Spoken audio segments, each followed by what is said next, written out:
Ready? Okay. All right. Sorry about the delay. So my talk today is about a little bit state of the security and some 2016 predictions.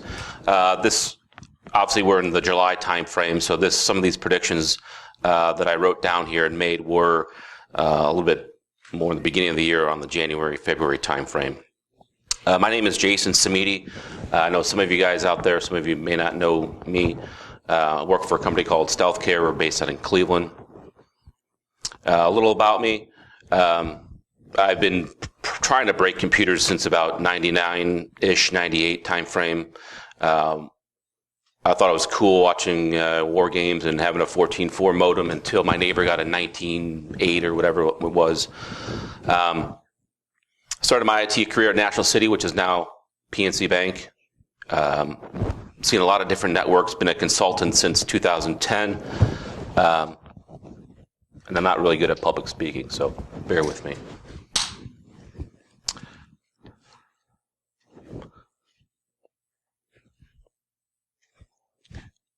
I don't know what's going on with this. Okay, so here's what we're going to talk about, some of these topics, some of the cyber realities, how history repeats itself both in real life history and in cyber history.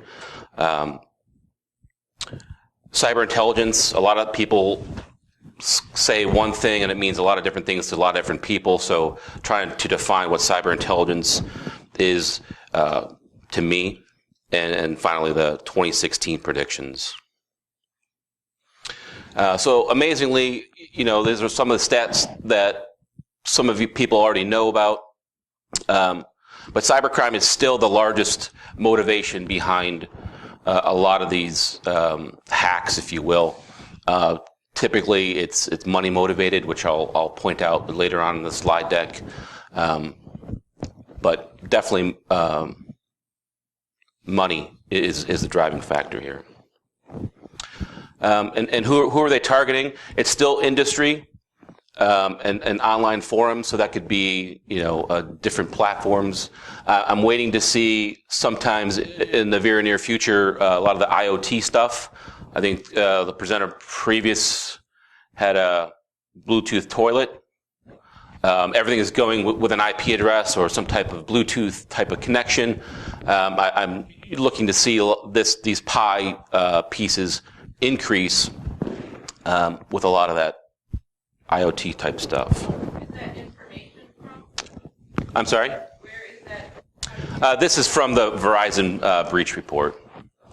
The Verizon breach report. And surprisingly, SQL injection still does exist. It's just amazing how we still can't seem to protect ourselves from that. And then unknown is probably the largest piece.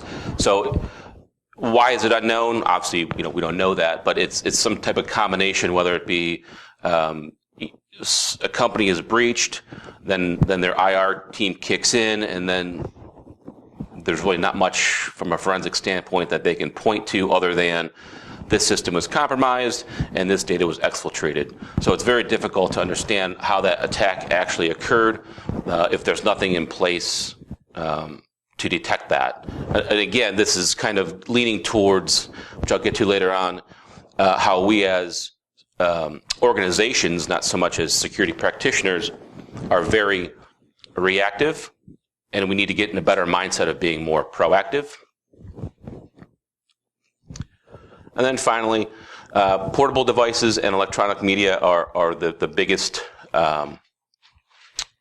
causes of data loss.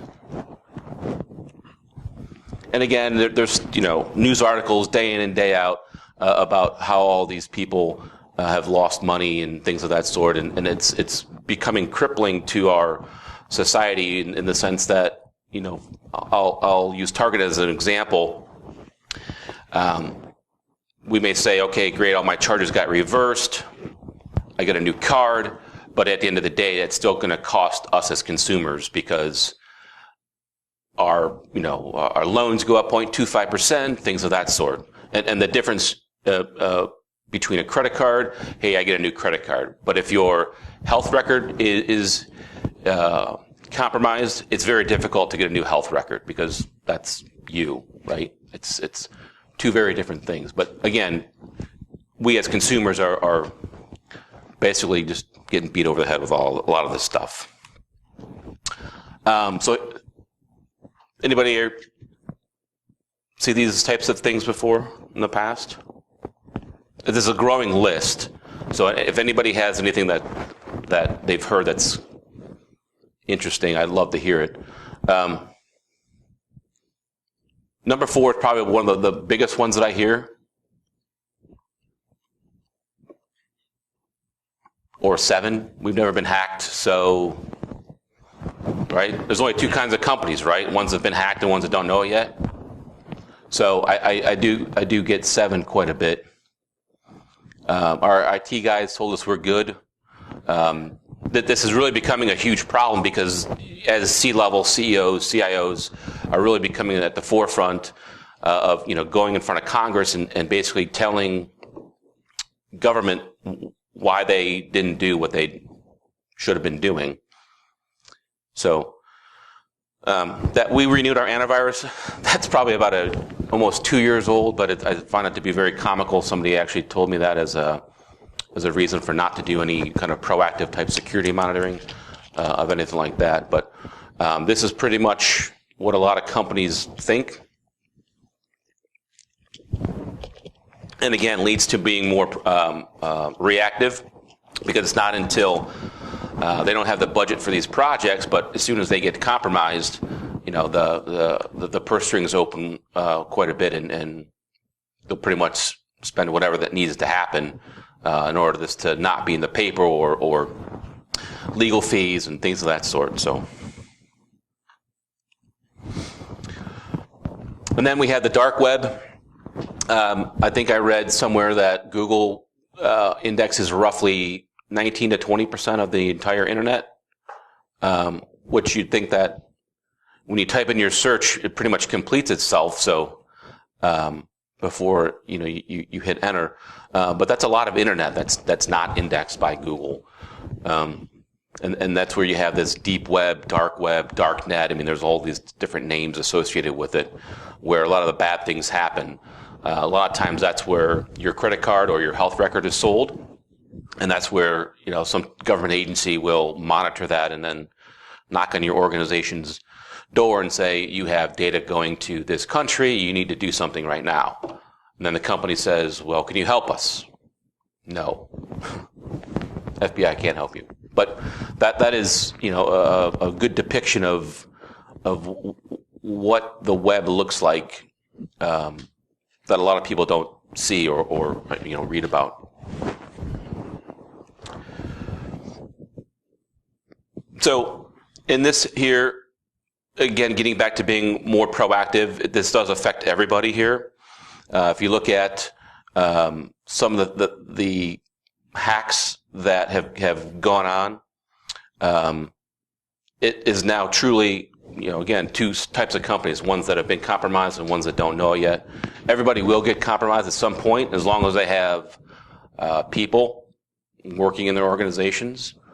That seems to be, the weakest link. Ransomware is pretty popular these days. When you look at any organization, you have your security team and your IT team who are somewhat technical and pretty much can pick out a phishing email, but then you have accounts payable or HR that may not be as savvy or technical and say, I can open up this PDF or this Excel and all these I'll enable macros. And then you have, all your files zipped up, and then you have to, get Bitcoin and all that good stuff. So this again is from the Verizon breach report. So 26.5%. It's kind of small on my screen here. Were not defendable. That means basically any type of technology they had on their network, whether it be next generation something or SIM something, whatever the case may be, there's no piece of technology that could prevent that type of hack. And typically it's because most organizations let in email, right? So if it's an email, chances are it's going to get through and to the right person. for that to happen, and roughly $3.5 million of containing a cyber attack, and that is increasing because as more and more organizations do get compromised, the need for smart IR folks is becoming more and more in demand. A lot of them are hiring them or creating a program within their organization that involves some type of forensic or IR. So that is also, that cost is increasing dramatically.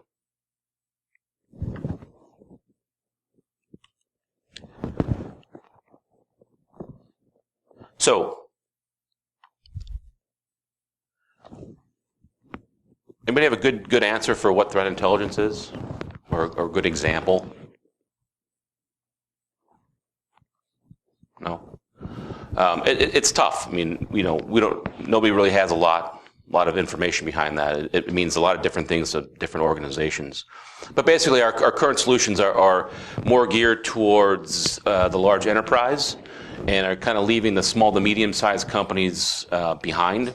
And they have just as much to lose, in some cases more, than large organizations. If you think of, again, the Target compromise, they survived that huge hit to their reputation, credit card, loss of money, whereas a smaller organization may not have been able to do that. And again, we're always in this reactive mode. It's always when the breach occurs that we all hands on deck, Red Bull and no sleep, right, until we figure out what's going on. And we definitely need to change that mindset. And a lot of times the organizations that I do consulting for, that they're kind of taking a lot of this information and just recycling it or somehow getting it recycled and putting it in a different format and not able to really make sense out of a lot of that stuff, which is it makes for the slow process for making or at least having actionable items to work on.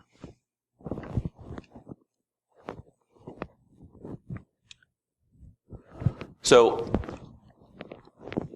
I don't know if you guys watch, a lot of YouTube videos, but it doesn't really take a lot of education, if you will, to spoof an email or to, phish, if you will. Preparation is very low, and it's very cheap, and can be reap high rewards. So. But if there's a way that you could somehow take number two, where the industry is behind the curve in proactive analysis, and kind of increase that level of presence and become more proactive, is there a possibility that we could somehow take that unknown slice of that pie and make it known, or at least decrease that slice significantly? So if you have this concept of I'll just call it 0-day live, where research intelligence and we basically synthesize all this information into some tool where if you had this platform that would deliver this, so basically this 0-day live theory could potentially index a lot of the dark web, a lot of the dark net, a lot of the things that Google, it maybe isn't indexing, so to speak, and look for that kind of stuff and collect it into one platform, if you will, and look for a lot of these 0 days, a lot of if the credit cards are being stolen, if Jason on this user group is selling credit cards and Jason 2 is selling credit cards on this other user form, can we somehow associate the two based on how his grammar or his methodologies, that we can say that's the same person, right? So we start to profile bad actors, right? But if you put all this into one type of platform, is it possible to reduce a lot of these attacks and really provide some actionable intelligence to organizations to say, if I'm in in the power industry, I can say that, somebody's looking for this type of SCADA information, so that I could, go to the power company and say, hey, somebody's trying to sell your or at least look for SCADA information on your organization. So that's threat intelligence, I guess, in my mind.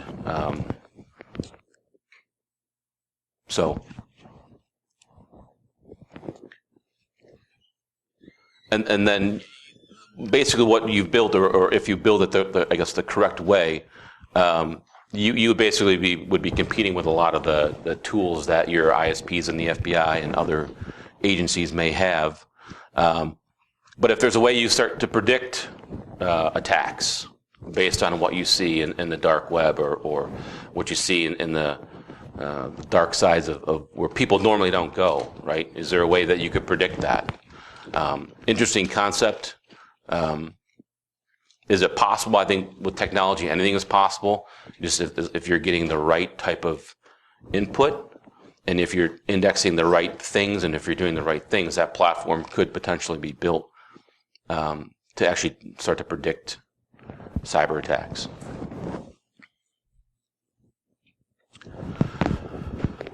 So again, if you create this thing, that would certainly be a game changer, because no piece of technology could combat that. Right? This is all intelligence based.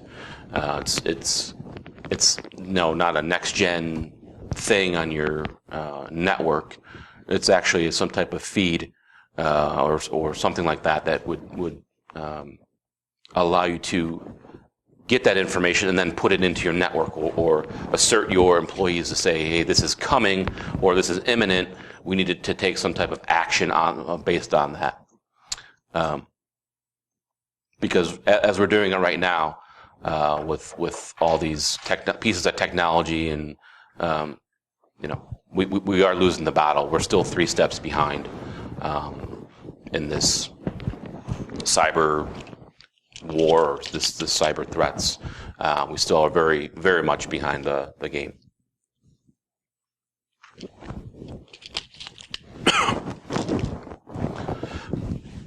Excuse me.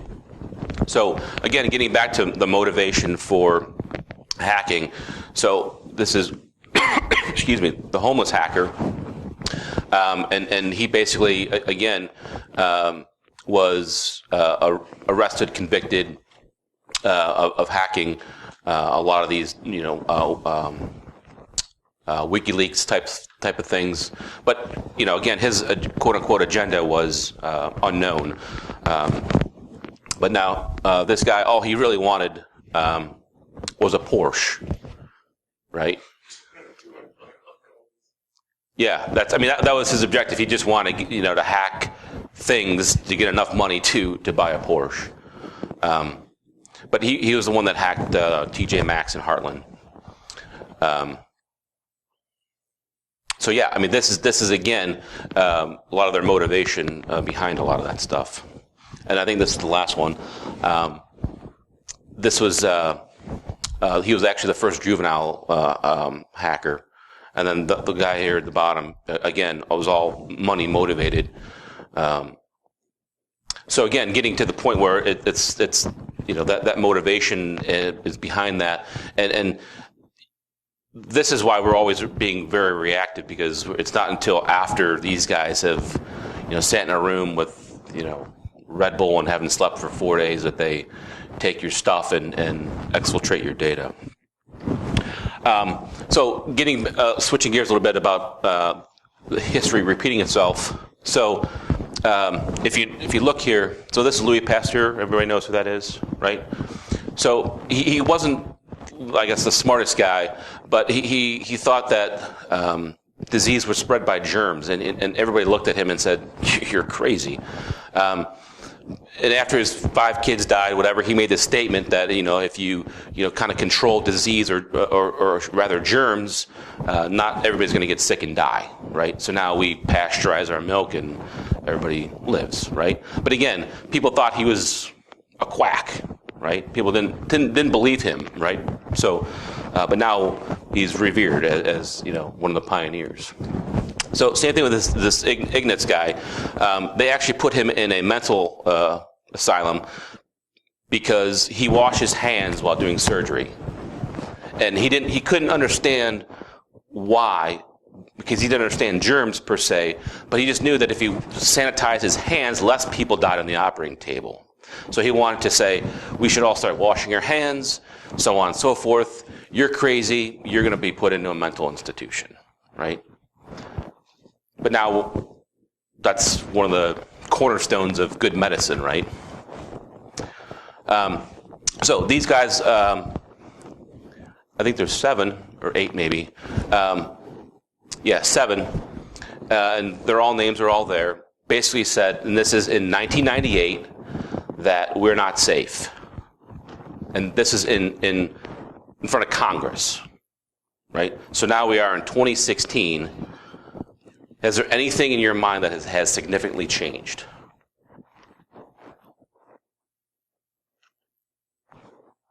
No. Right? Because we're still in that reactive mode. We've been doing it for the last 20 years. And nothing has really changed. But they basically said the federal government does not have the skills and will do nothing about it. And we've seen it time and time again. I mean, it's asinine, right? To see these types of things. I don't know what just happened. Something changed the resolution and it automatically resets. I'm not sure Okay. what's going on with the laptop. Because I didn't touch it. But again, nothing has significantly changed. So these guys are preaching. We need change. We need to do something different, and it's not happening. So again, these guys, these 3 teenagers, basically from the 80s, big time hackers, and on dial-up. I mean, imagine if these guys had an ISDN line or a DSL line. I mean, it's clear that we're not learning anything from history, right? We still don't patch. We still have SQL injection. We still don't validate, weak passwords. We don't validate on our applications. We could send up Python scripts versus a Word document. There's no validation there. So these are some of our cyber predictions. Again, I made these basically in the February timeframe. Anyone know what doxing is? You guys familiar with that term?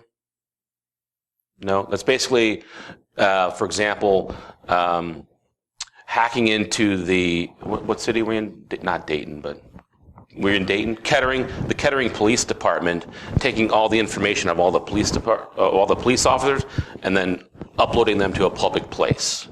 It's not really damaging per se, but if I'm a police officer, I don't want my home address posted anywhere, right?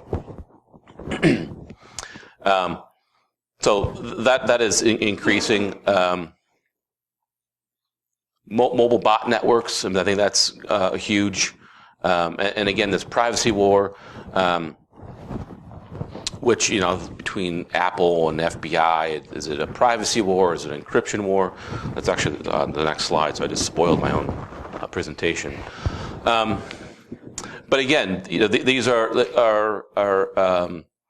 on the forefront, because as more people have Macs or iPhones, you're going to see more and more iOS type driven attacks. So we know our basic countries that we think that are bad countries to watch for, and I put Kenya and Argentina are probably the 2 newer ones that we've seen a lot of activity from. I think number 11 should be the U.S., but I don't know, maybe. So again, the encryption war, I think you're going to see more and more of this, right? Is it an encryption war or is it a privacy war? And that some people think that it's the same, and some people have a clear delineation between encryption standards versus privacy. Obviously depicted earlier this year with the San Bernardino shooting. FBI wanted Apple to put in a backdoor to get access to that person's phone, but that backdoor would have been through every Apple device, and you have your people certainly say, well, I have nothing to hide. You can backdoor my phone all the time. But then when you put in the context of, can I go in your backyard or your home while you're not home? Well, no. Well, that's the same thing, right? I mean, it's without your knowledge.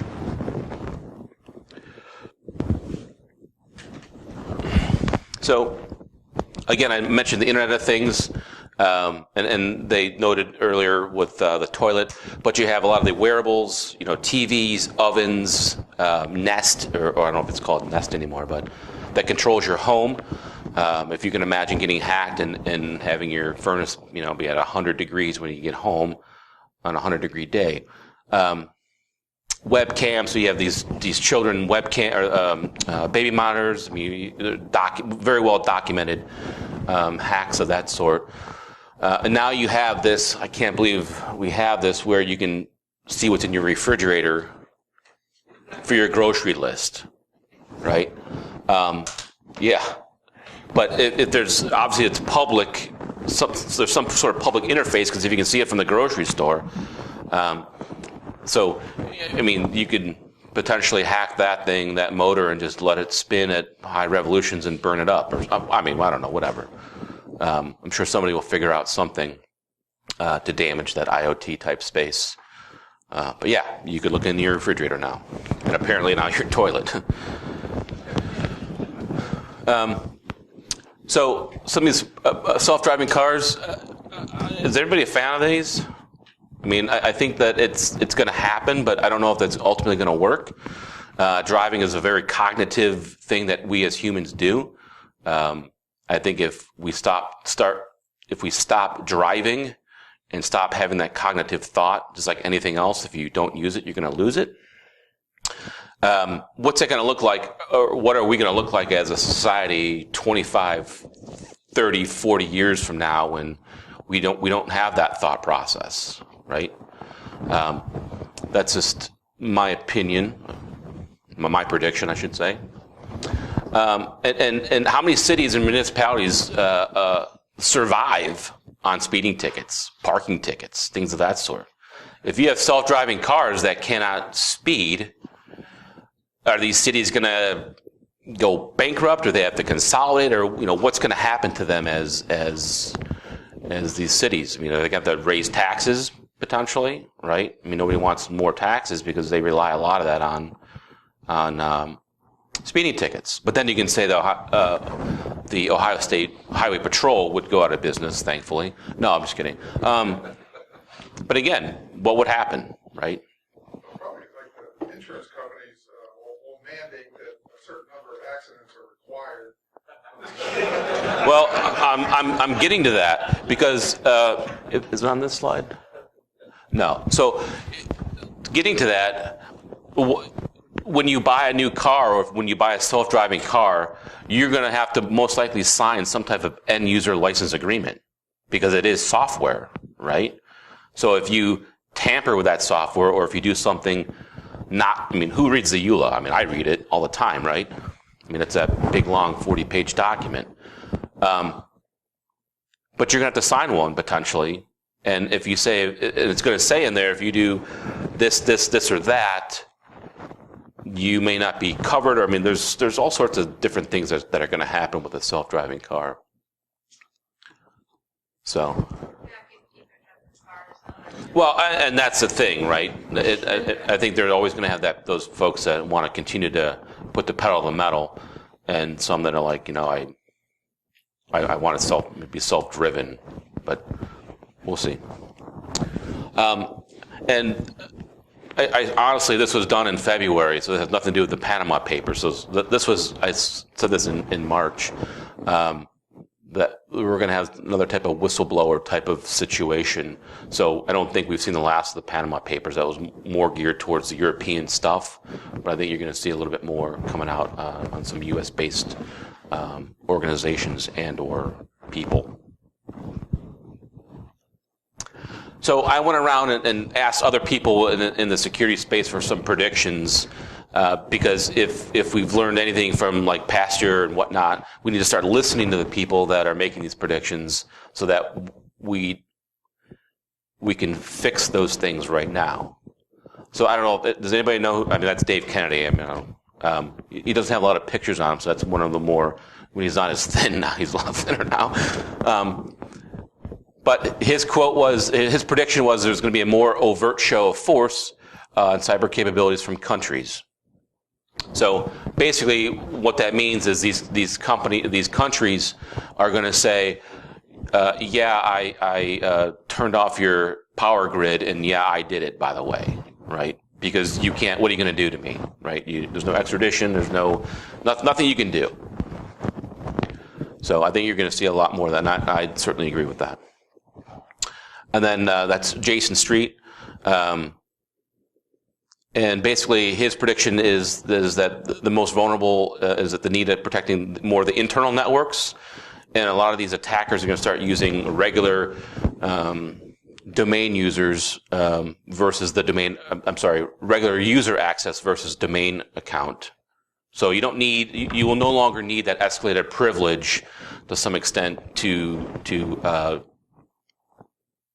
use your exploits and compromise the organization. I have not seen a lot of that, and I'm guessing that he has, just simply because when he said it. But again, it doesn't take a lot to do a lot of this compromise. So, and then I think this is the last slide. So here's the last reality that I'll leave you with. Anybody have any questions?